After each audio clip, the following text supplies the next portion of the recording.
colonial studies to cultural studies is also something that we should be extremely cautious about. Extremely cautious about. Because what it means is that the few pockets that remain, not of resistance, I'm not going to use that word in a glib fashion, the few pockets that remain of styles of thought, of ways of being, these also get eroded in a very substantial fashion. Okay? So we're going to think about interculturality, by the way. We have to think about it in a very different way. I've been interested for a long time in two bald men, both of whom had an abiding interest in sexuality. They're never mentioned in apposition with each other, right? One is Michel Foucault, who wrote a history of sexuality, which has had a very considerable influence, not obviously only in the West, but even, for example, in studies of sexuality in India in recent years, right? The other bald man is Mohandas Gandhi, equally bald, had an equally abiding interest, you will be very surprised to hear, in sexual practices, okay? But I don't know of a single person who would think of interrogating Foucault's history of sexuality by using the sexual practices of Mohandas Gandhi. Thousands of people will use Foucault to try to unravel what's happening in India, because the assumption is, well, we have this text, the template is there, all we have to do is plug it in, right? Right? Which is generally what practitioners do, whether it's post-colonial studies or postmodernism or cultural studies, the template is there, plug it in, right? I wondered, of course, whether the history of sexuality in Europe will be opened up, therefore, to the penetrating gaze of the sexual practices of Gandhi, who had firm and deeply rooted ideas about the public and the private, masculinity and femininity, the violence of sex and the sex of violence, and the joys of sexuality without sex. Right? I mean, very often Gandhi is seen as somebody who was really puritanical, but if you really get deeply into his life, I think we get a very different sense of what he thought about sexuality. Right? All right? So now, though it is an axiom of modern thought and sensibility that the moral imperative of the day is to enhance cultural cooperation and comprehend the various ways in which the world is shrinking, it is rather the case, I would argue, that the conditions for equal exchanges and flows do not exist.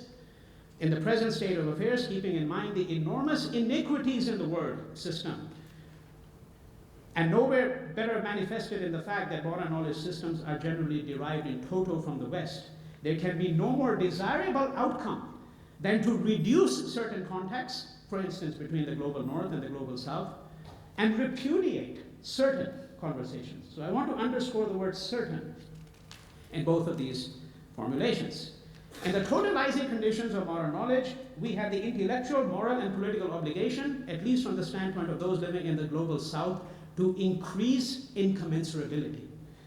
To deny the South this choice, to compel it to enter into the stream of world history, the teleological center of which remains the Euro-American world, notwithstanding the ascendancy of China, in my view, notwithstanding the critiques of recent decades, would be the clearest sign of surrender to a resurgent colonialism masquerading as a harbinger of familiar universalisms of freedom, progress, development, and the like.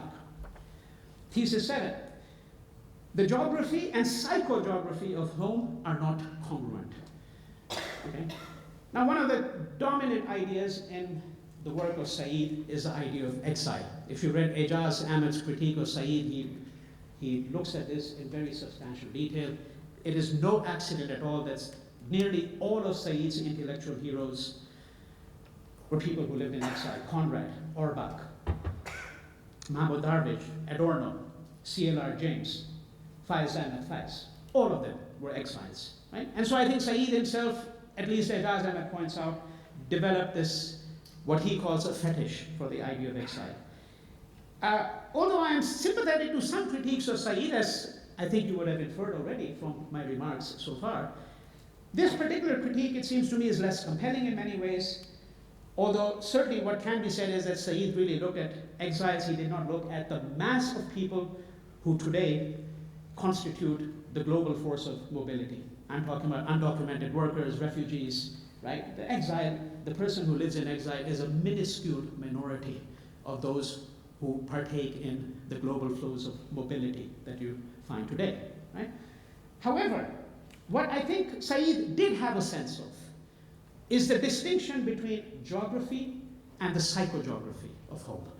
Most of post-colonial critique has focused on the idea of the nation. The idea of home went largely unexamined. And I think this distinction between the geography and the psychogeography of home is very critical. I have a very long example which I'm not going to be able to share with you today at all. But just to hint at it, the example that I have in mind, which I can take up later on at some point, is the Jews of India. Every scholar who has worked on the history of world Jewry admits that the one country in the world, whatever its other limitations and problems, and there are scores of them, but the one country in the world that never witnessed a single instance of anti-Semitism was India. Now, India had a very long history of Jewish populations, 3 very distinct Jewish groups. And of course, the puzzling question is, why in 1947 and thereafter, there was a mass exodus of Jews from India where they were doing very well, where they had never encountered any discrimination at all. Why there was a mass exodus of these Jews to Israel? And you could say the answers are obvious. The long-standing Jewish desire for a home, the experience of the Holocaust, right? The passage of the law of return in Israel, which facilitated the return of Jews, right? So forth and so on. One could summon a whole number of reasons. But of course, the more interesting group of people, to my mind, are those Jews who decided not to leave India, right? And these are the people who I take up in my example here, because these are people who had a very clear sense that, in fact, the creation of Israel was the beginning of the end of Jewish history, right? And it's in a very peculiar way. So this was an insight that you find among certain Jews, and this is of India, living in a place like Cochin, which has the oldest synagogue in Asia, by the way, right? And one of the persons whose life has interested me greatly is a man who just died last year. I wrote his obituary, Samuel Halegua, whose family had lived in Cochin for 450 years. And he never left India. He was quite firm about not leaving India. That the only way he could actually preserve his Jewish identity was in India. He was quite clear about that. So he had a conception of what I'm calling the psychogeography of home, which is very distinct from the geography of home. Thesis 8, a more ecumenical conception of the future must contend with the question of religion in the public sphere. I think, as is quite obvious, post-colonial thought, I think it's nearly incontestable, in fact, that post-colonial thought never really displayed any willingness to engage with the question of religion.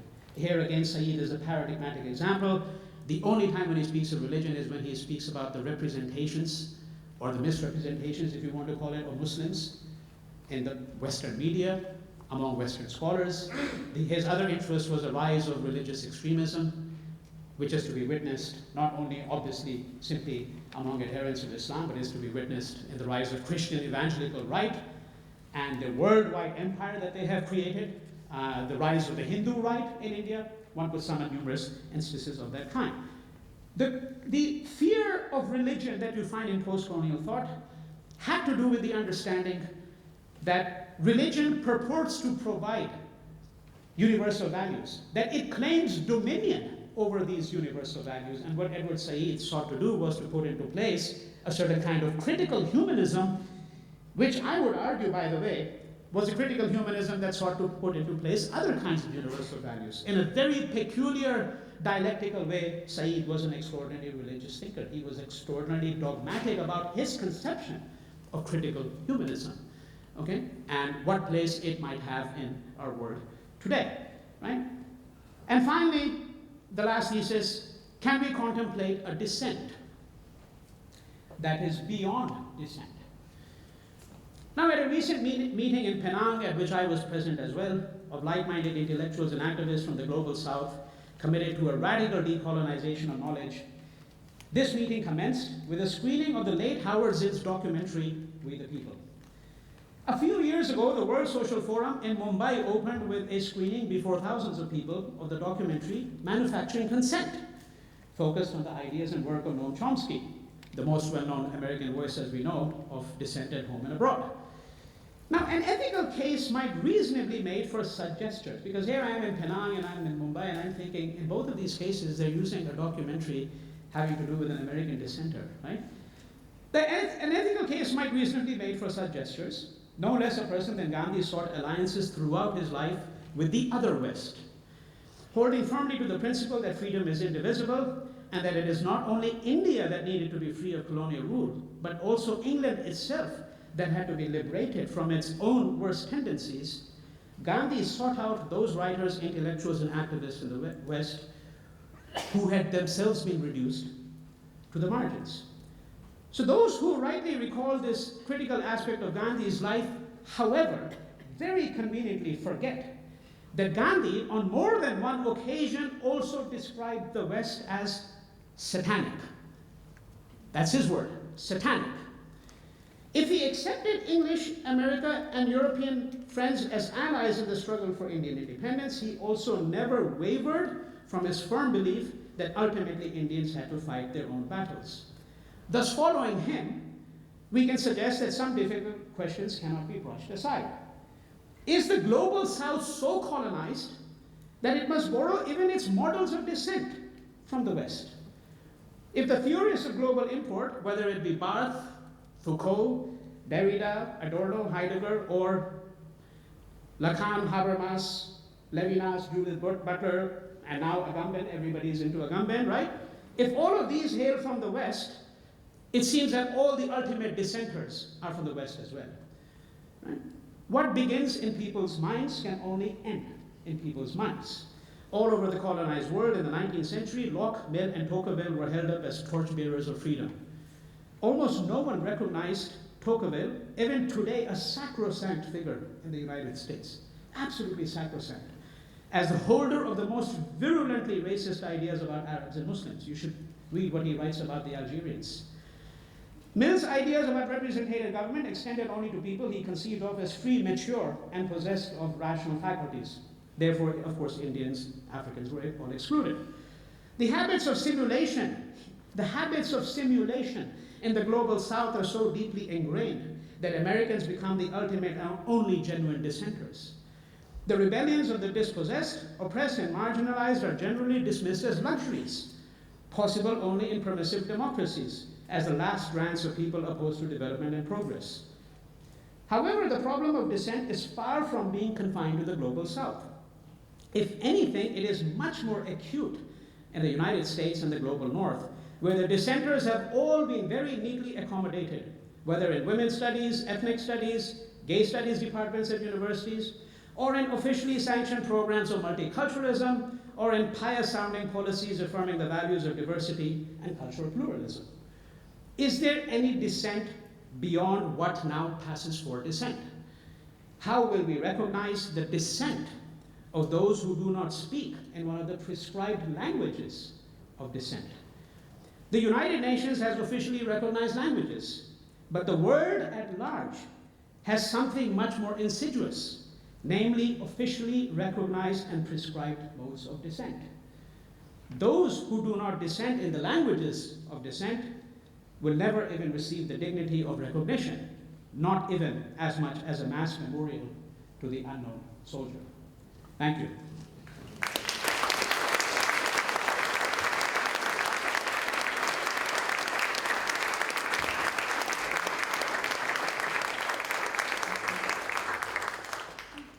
I'm just wondering if we've got a roving mic.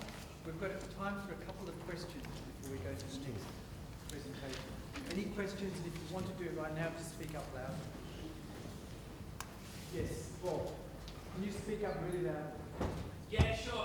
Thank you so much. That was an extraordinary presentation. It was quite exhilarating to listen to.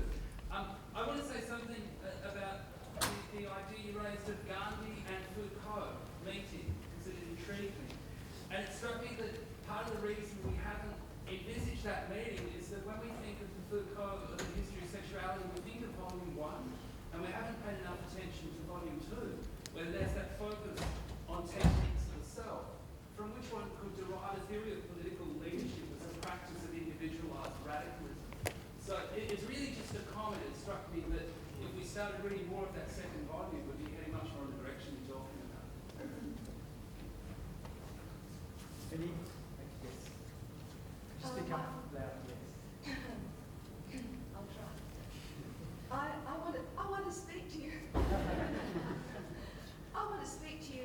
space which I see as not of the north or the south, but actually a space that is characterised by overwhelming nihilism. And that is from Aboriginal Australia, well, from my place, which is the mid-north coast of New South Wales, where we have had our Holocaust, after which only 13 recognisable Aboriginal families survived out of a population of at least thousands, and that we have ongoing Holocausts of different kinds. And I myself, who I'm engaged with other Aboriginal intellectuals, we see post-colonialism as a new colonialism. And we see post-colonial scholars as those who have tried to carve out a space for themselves within Western epistemologies, and that is in fact overwhelmingly nihilistic of us.